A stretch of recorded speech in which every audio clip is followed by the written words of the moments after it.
बदरिया, तिरछी नजरिया के बिजली गिराए वो, भेद डारे वो मोर छतियाला।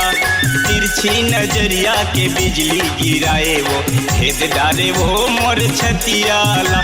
मोरे मन मा मोरे तन मा छाए है माया के बदरिया, तिरछी नजरिया के बिजली गिराए वो, भेद डारे वो मोर छतियाला।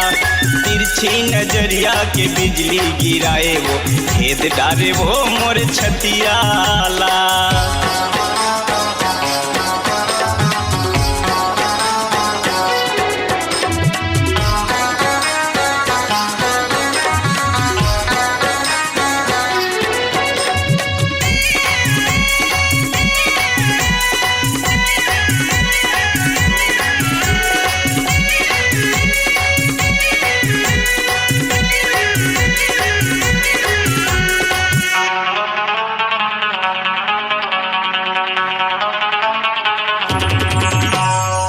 दे दीवानी माया ला तोरे हो गे हम वो दीवाना।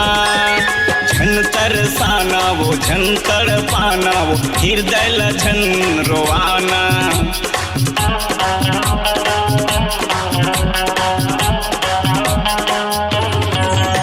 ये दे दीवानी माया ला तोरे हो गे हम वो दीवाना। झन तरसाना वो झन तड़पाना वो, हृदय ला झन रोवाना।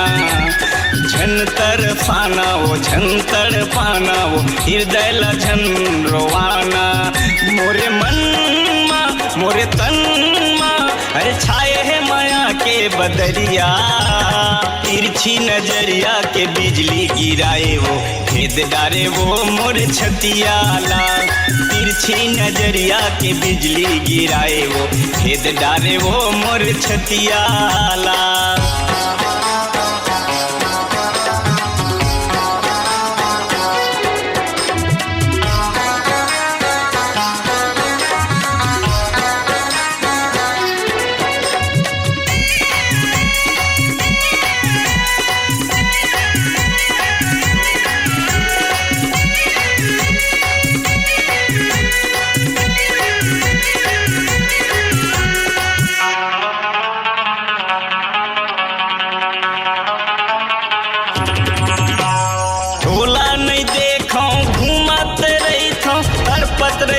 संगवारी मन मोरे मान नहीं देखे बिना तोला गोरी, काका हो रे संगवारी।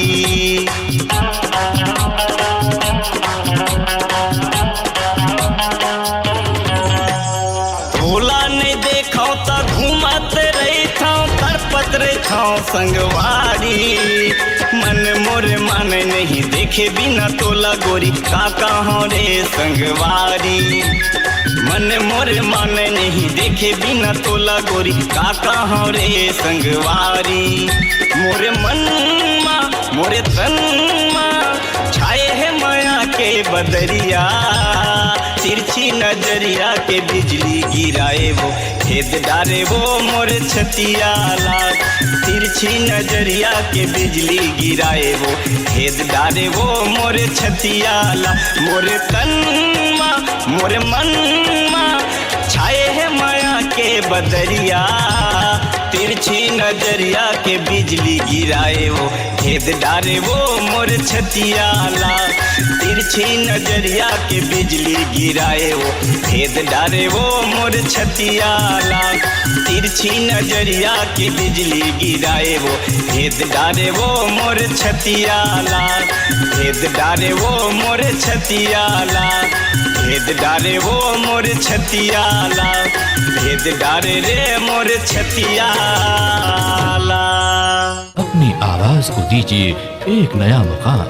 डिजिटल रिकॉर्डिंग की दुनिया का जाना पहचाना नाम स्वरांजलि, जहां गूंजती हैं ध्वनियां अपनी माटी की सौंधी सुगंध के साथ। छत्तीसगढ़ी संगीत के विविध रंग जो पहुंचाते हैं पूरे प्रदेश में डिजिटल रिकॉर्डिंग के संग। स्वरांजलि स्टूडियो, नेमीचंद गली नंबर 2, गंजपारा, रायपुर।